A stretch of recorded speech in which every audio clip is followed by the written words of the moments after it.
বলেন সুবহানাল্লাহ। এরপরে দুজনেই ছিলেন রহমতের নবী, দুজনের উপর দরুদ পাঠ করা হয়। দরুদ ইব্রাহিম পড়েন না?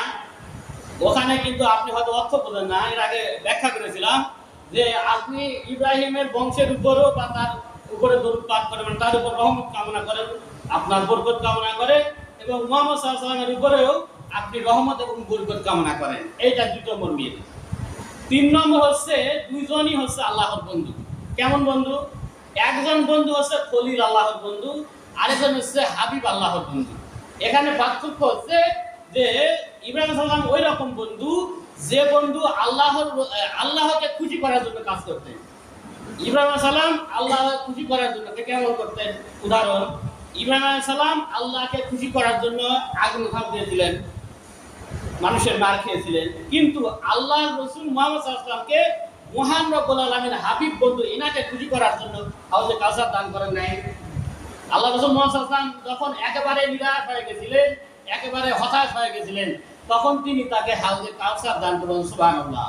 যে কাউসার কাউকে দান করা হয়নি, যে কাউসার কাউকে দান। এরপরে দুইজনই হচ্ছেন আজমি নবী, মানে অত্যন্ত মর্যাদাপূর্ণ রাসূল।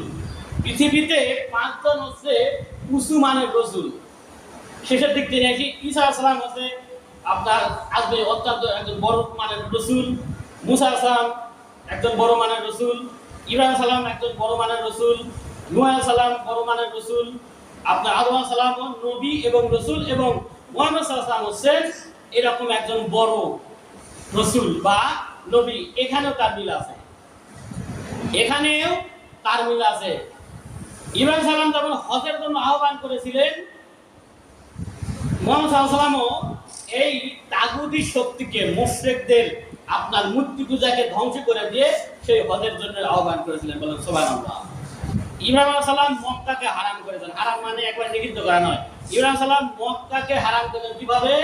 যে মক্কার কিছু এরিয়া আছে, এখানে মানুষ হত্যা করা যাবে না, কোনো পাপাচার করা যাবে না, একটা এরিয়া আছে, ওর মধ্যে একটা বাউন্ডারি আছে।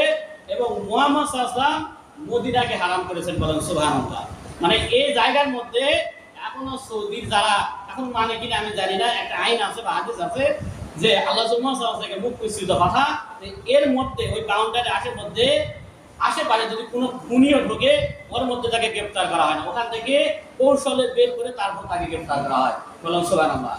আর এই জায়গাগুলোর মধ্যে যারা পাপাচার করবে, অন্যায় করবে, এই ব্যক্তিগুলো অভিশপ্ত হবে, নাউযুবিল্লাহ। মানে এখানে ওই মক্কার আশেপাশে ঘাস পর্যন্ত কাটা নিষেধ ছিল, কিন্তু একজন আল্লাহ রাসূলের একজন সাহাবী ইবনে আব্বাস রাদিয়াল্লাহু আনহু ইকখিজ না একটা ঘাস ছিল, বলতে এগুলো তো আমরা আমাদের মেষ বা ছাগল, আমাদের যে পশু প্যাকের ভিতরে খাওয়াই, তখন এই ঘাস কাটার অনুমতি দেওয়া হয়েছিল। তো এরকম পিতা পুত্রের এরকম অনেক মিল ছিল, এবং দুইজনেই ছিল অত্যন্ত মর্যাদাপূর্ণ নবী।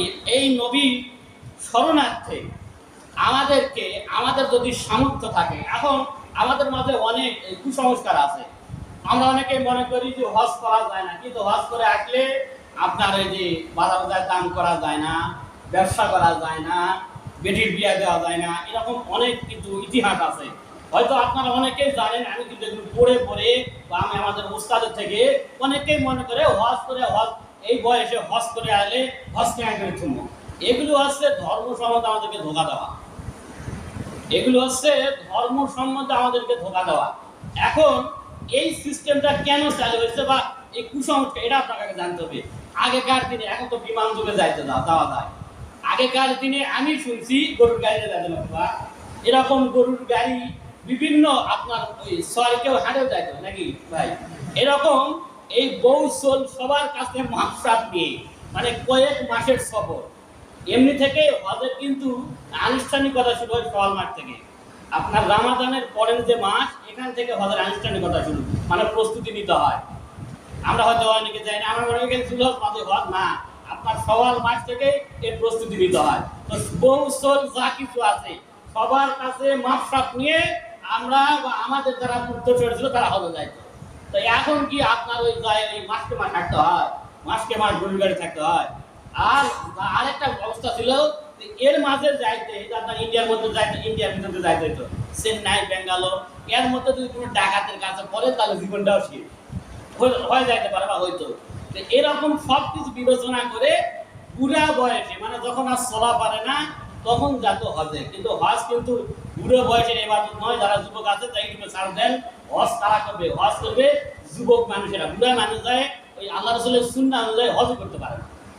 কারণ ওখানে যখন ওই যে মক্কা থেকে মদিনা এই যে দৌড়াদৌড়িটা শুরু হবে না, আপনি ওয়ার্ডে ফিট লাগে যাবেন। এরপরে